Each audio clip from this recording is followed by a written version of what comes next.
Hey, Jeff. So Jeff will be giving us a kind of an update on the Campus Branch Wireless project and how we're revisiting that within OCP. Yes, thank you, Omar, and Hey, thanks everyone for joining. Unfortunately, my connection today doesn't allow video, so I'll spare you the video today. Um, so today we're going to go over the Campus Branch and Wireless project in Open Compute. So we'll dive into that a little bit. I'm one of the incubation committee co-chairs for Open Compute, and we've been getting some questions about the enterprise market and open compute and disaggregation and adoption. So that was previously what the CBW group did. So we'll go over a bit of history on what the CBW group did and perhaps investigate if it's time to resurrect some of that activity. So we'll start again with a bit of history here. So back in 2017 timeframe, this group, the Campus Branch and Wireless Group, was formed under the networking group as a sub-project. The initial focus of the group was to bring open Wi-Fi access point designs and software solutions to the enterprise market. So at that point in time, there were 5 access point contributions that were made through the hey, CBW group. Jeff. Apologies. Sorry, I just wanted to kind of let you know that we're seeing. I hadn't noticed this before. We're seeing your notes presenter view. We're not seeing your full view. Oh, okay. Hey, Jeff, I think you can go to display settings right there in the middle at the top. Maybe adjust that. There you go. Perfect. Okay, let me see if I can.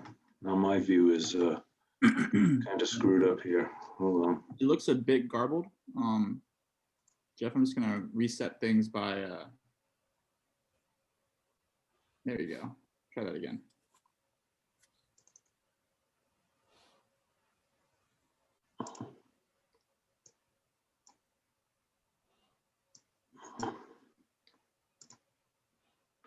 All right, how's that? Is that better? Perfect.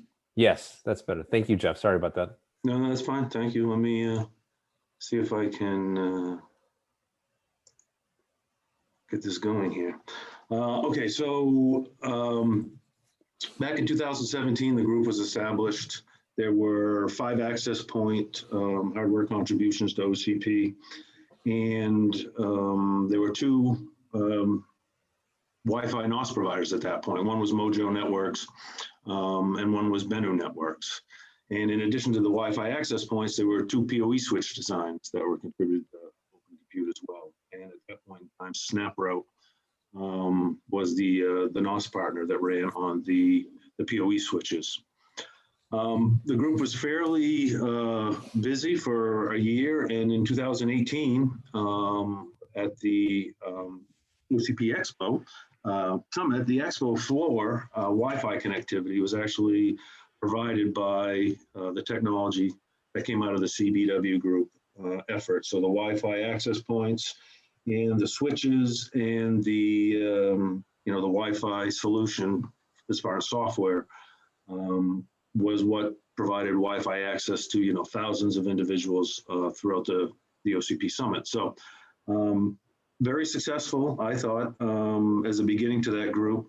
Some changes soon occurred in the ecosystem in that Mojo Networks was acquired by Arista.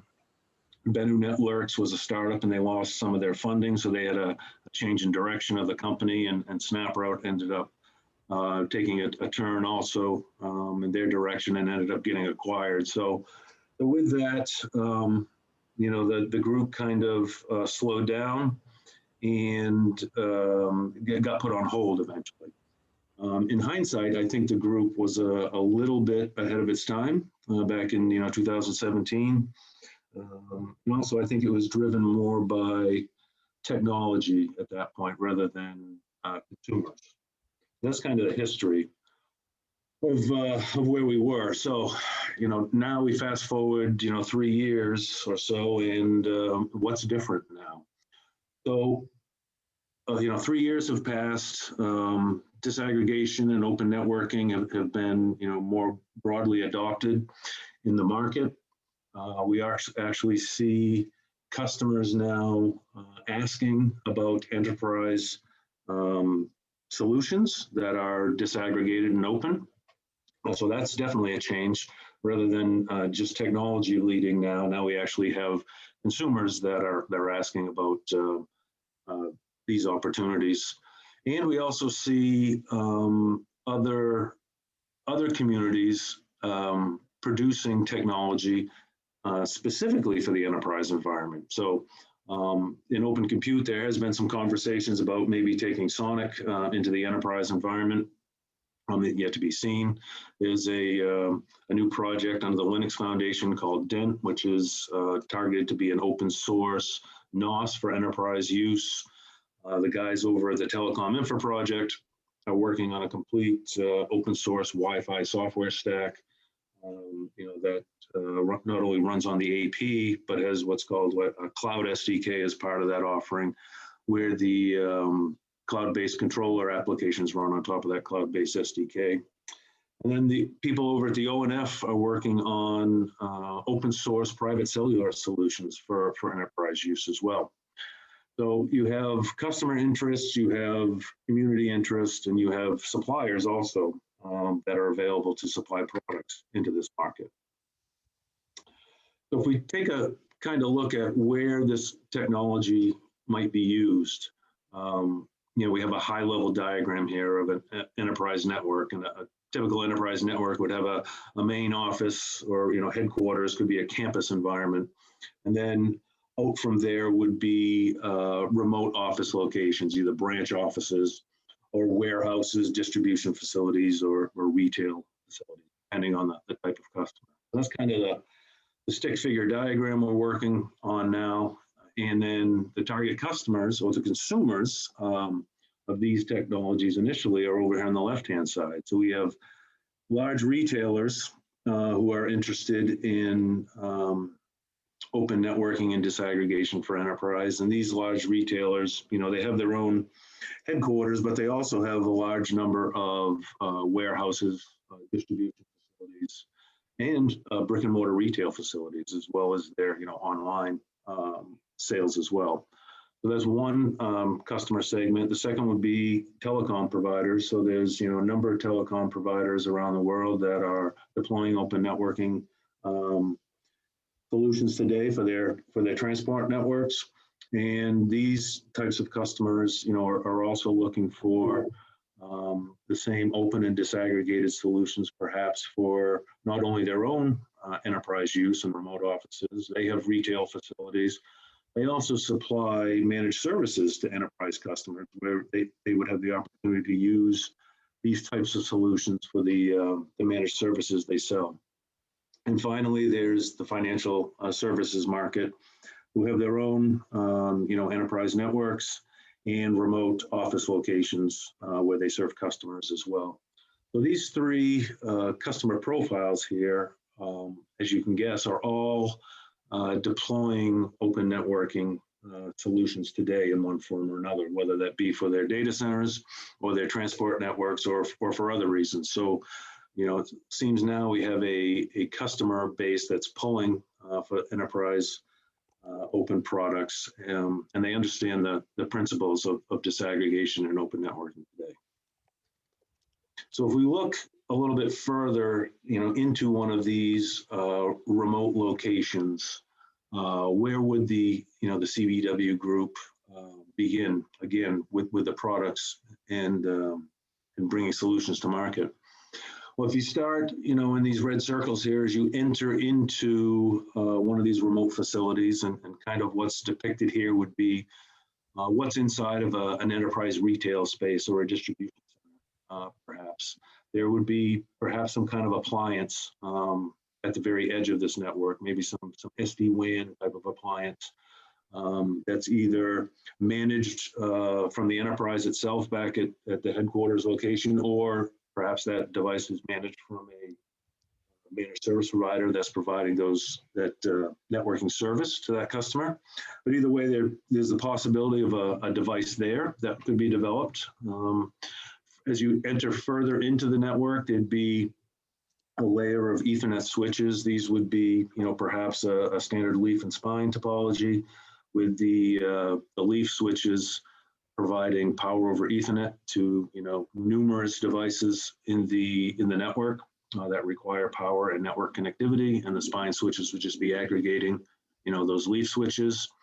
And further on into the network, you see all the different types of devices that may be present in these types of networks. So certainly there'll be Wi-Fi connectivity, so there's the opportunity for this group to work on Wi-Fi access points and software solutions and the likes of that. There's also a fair amount of interest now in private cellular networks for enterprise environments. So that's perhaps an opportunity as well to work on some products in that space. So that's just kind of stepping back and looking at, okay, where might this group start? And it might start focusing out on these remote locations, and in those remote locations, these types of products that are listed here. So again, just to go over that again, initial solutions from the CBW group, they could include power over Ethernet and aggregation switches, open source switch NOS offerings, commercial NOS offerings for those switches. It could be open wireless hardware products. These could be traditional Wi-Fi products. They could be more on the open cellular, private cellular side for wireless. It could be open source NOS offerings for the wireless solutions, as well as commercial. It could be these SD-WAN hardware appliance products, and that would bring along with it perhaps some commercial and open source applications that run on top of that hardware. And there's other opportunities, as you saw on that slide, for other devices that are included in these enterprise types environments. So if you look at an ecosystem, that we have that's coming together that could satisfy this market segment. In the upper left, you have the three customer profiles that we went over before: the retailers, the telecom providers, and the financial services. On the upper right, you have technology partners that would play along in this ecosystem. So you have the switch silicon providers of Marvell, Broadcom, Mellanox, and OVM. All of them are playing in this disaggregated space and very interested in serving more customers with their solutions. You have Qualcomm, who's providing Wi-Fi silicon, and you have a company called Tenanza, who actually runs on top of the open APs today, and they're active as far as a commercial Wi-Fi NOS for open Wi-Fi. And at the bottom of this section, you have a couple commercial NOS partners that are eager to play along in the enterprise ecosystem as well. So Cumulus Linux and Pika 8 are a couple options for commercial NOSes that would be available on switches in the enterprise environment.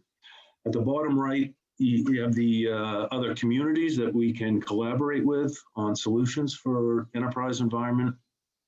So you have the DENT project that's shown there in the upper left of that bottom box. That's a fairly new project under the Linux Foundation. They're actually having a presentation later today in the networking track. So if people are interested in that, they can tune in and see what's going on with that. But that's an open source NOS targeted at the enterprise market.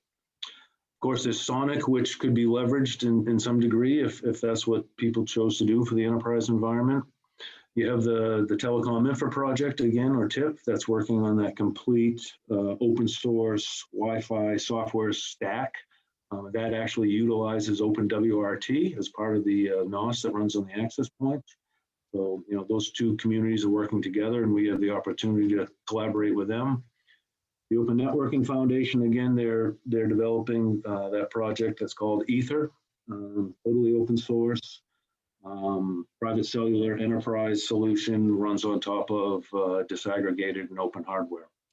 And then you, of course, have open compute that can work to tie all of these open communities together and technology partners and bring solutions to the market.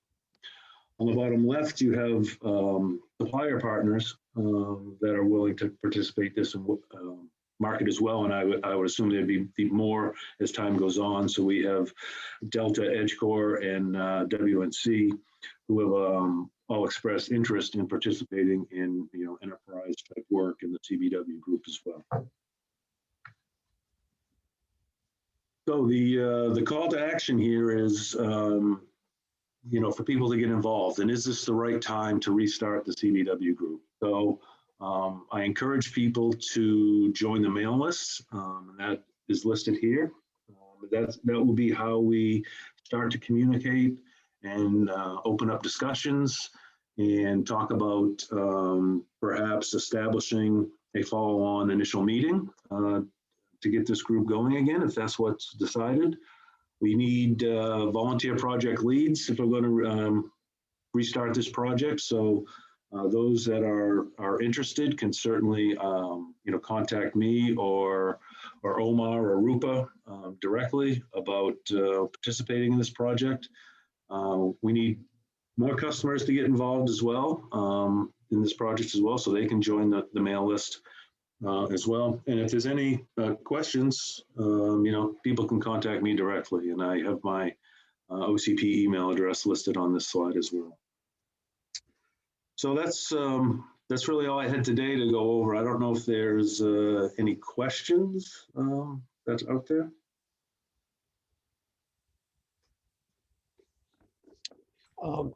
I don't see questions yet, but again, I put out, if people wanted to join in, they can just join in on the chat. Yeah.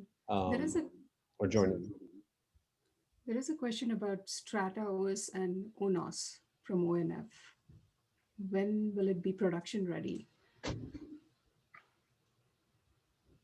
I don't have any direct information on the production readiness of that off the top of my head. I can do some research, and someone can contact me and I can get back to them through email, but I don't know the actual schedules of that off the top of my head. And there is excitement over CBW's restarting on the chat as well. It's great.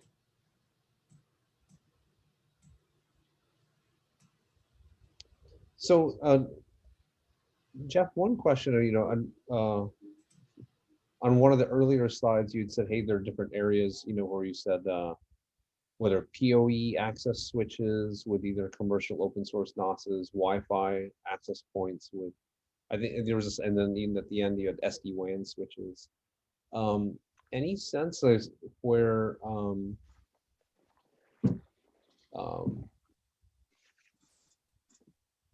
which ones do you think might kind of line up with some of the other OCP projects?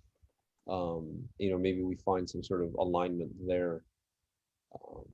Like if within telco they were interested in this, is there alignment with that? Like I know we're looking at enterprise as a segment, but if both enterprise and telco are looking at Wi-Fi switch access points, or do you think it just needs to be a totally separate focus on the enterprise?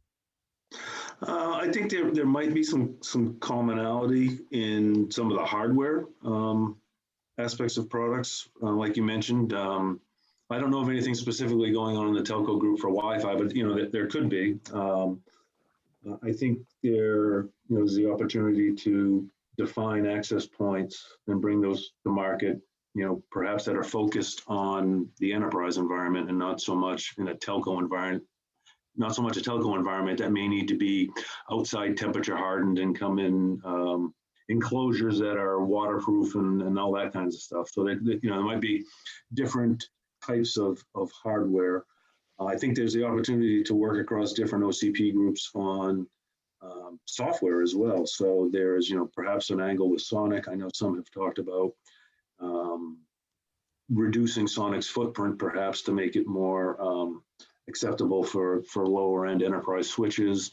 There's the hardware management track, which is defining common redfish profiles, and maybe that's something that could be leverage for the enterprise environment as well is standardizing on that type of management.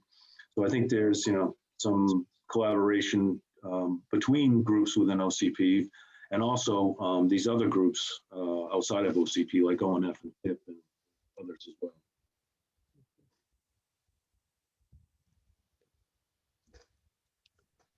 Rupa, are you seeing it? Like, for some reason, my view of the chat, I'm having to keep on refreshing it. I'm not seeing this. Hey, Omar, try periodically sorting by newest. It should refresh most of the chat. Yeah, there's one more. And it looks like we've got a couple folks that hopped on the Zoom call. We got Sebastiano Bertani and Dr. Ahmad as well. Hi guys, can you hear me? Yeah. Yes. Okay, fantastic. Yeah, I had a question, which is, what is the reason why, is there any specific reason of the decision of trying to restart the group right this year or versus, let's say, last year? It took some time for, let's say, interest to reemerge. And just for disclosure, I am founder and CEO in Tenaza, so I just was surprised to see our logo on the slide, and very proud and happy to see that. So thank you. Yes. Yeah. I think to answer the question, why now is the group took a stab at it 3 years ago, and I think, again, as I said in the presentation, I think it was a bit early, and it was being led by technology people, right? Mm-hmm. And I think they were on the right track, but there wasn't a lot of customer pull, and so when the technology people went off and did other things because of acquisitions or their company lost funding or whatever, I think the group stalled at that point because there wasn't a customer base that was pulling for products. Mm-hmm. I think part of the difference now is you see, I think we're starting to see pull from customers that want products in this space that are open and disaggregated.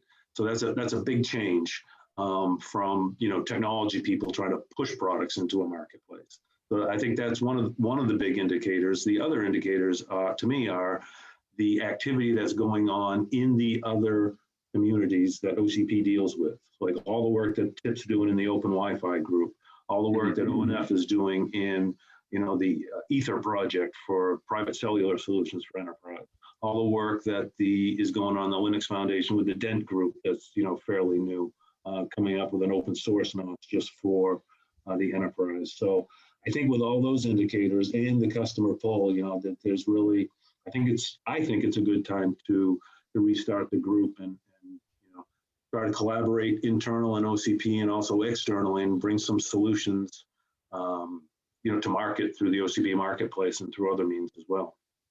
Yeah. Okay. Thank you. There is another question on cloud management software products. Are there any opportunities in CBW for integration? I'm assuming that's what it's talking about. The question was for integration? Yeah, the question verbatim is basically, you show no opportunities for cloud management software products. I'm guessing that's just integration with cloud management software products in the CBW. Yeah, I'm not sure I understand the question completely, but there's certainly room for Wi-Fi, cloud management applications and vendors of such to participate in the CBW group. There'll be the need to manage open access points. Now, whether those open access points run, maybe the CBW group chooses to collaborate with the TIP group, and that's the software infrastructure that's chosen, and that brings an ecosystem of partners with it that have cloud management capabilities, or the CBW group may choose to do some other type of software solution, once it gets rolling. But regardless of the software solution, there's definitely going to be the need to manage the Wi-Fi infrastructure. And, I think it's kind of proven that cloud management is the way to go rather than on-site management, to me anyway. But so Jeff, it looks like the gentleman who asked that question, Dan Pitt, was kind enough to hop on the Zoom. Dan, did that address your question? Yeah, I saw that this list of opportunity space was all hardware based and all, essentially access point based. And it seems to me one of the advantages we have in a system view that OCP brings brings to the community is that you can take advantage of a lot of the more cloud orchestration and management tools expressly for open Wi-Fi, and I just didn't see that mentioned. And I know Sebastiano Bertani is on the Yes. call, and I know he's done some work in that area. Good. Yeah. Okay. You go, Jeff, or No, so if you have something to say, Sebastiano, please. yeah. I mean, what I think, and we were among the the kind of founding or early partners in also the TIP Wi-Fi group, and I think yes, I think these projects, the feeling about disaggregated Wi-Fi is has been in the last 3 years. Maybe it's too early. And that's why, I was asking why there is this interest now in restarting it. And I think we know that eventually it will happen, but there are many challenges here. So it's good to see that demand for this is actually picking up. There are compliance issues that must be solved. And for sure, there is going to be an opportunity between open devices and cloud orchestrators, as Dan was saying. And but I think, what I'm trying to figure out is what is the direction that the market seems to be taking, because I still see a lot of influence. I see that this is still a lot driven by technologists, and we are among those guys, I would say. We know that there will be use cases and demand from the market, but I think it's starting to be visible, but it's not exactly clear. One thing that is not that clear, I think, is, especially, and this is one of the questions I have, is what is the boundary in a project like OCP between a commercial NOS versus an open source NOS, for example? Or what is the exact expectation of a project like, or for OCP in this space? Because at the end of the day, it's really about enabling an ecosystem where you make it easy to sell a software solution or a hardware solution that can work together. But what's the path to go there? Is it commercial NOS first? Is it, open source first? I think this is what we're kind of all together trying to figure out, and I really like to know what is your perception about this. And Yeah, I can give you at this stage, my opinion. My personal opinion is, this will probably follow suit the way the other market segments have, where, the customers, they want to embrace disaggregation to begin with, right? So they want the freedom to, kind of disaggregate and then choose the software solution that runs disaggregate. I think OCP's done a great job of bringing open hardware through to the marketplace that's disaggregated from software. I think, I don't know what you'll find about the open source versus commercial offerings, but in the other market segments, there is both, clearly both. So in the ecosystem, in the data center, and also the telco world for open networking, there's a clear mix of open source offerings and commercial offerings. And sometimes what I find is, although the open source offerings do have value, and they're flexible, and there's a community behind it, and all the good things that go along with it, some customers just don't have the wherewithal to run the open source offering. So there's definitely room for both open source and commercial offerings. I feel in the enterprise market, not only for the Wi-Fi, but the switches and any SD-WAN type of things, and any of those things that were in the picture that I put up there. I think there's room for both commercial and open source.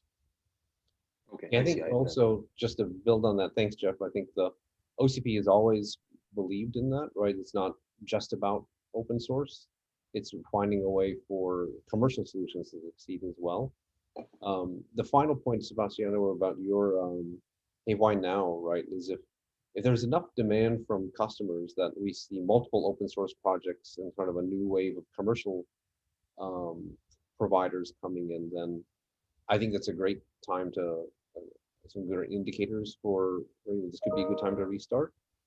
And what we then need to see is, can we get more potential adopters? If there are enterprise companies that you all are working with as providers, and you're saying, hey, we're really interested in this, OCP would love to partner with those and those companies, and highlight them in use cases, highlight them in test write-ups or deployment guides, that sort of thing, and start bringing the customers in.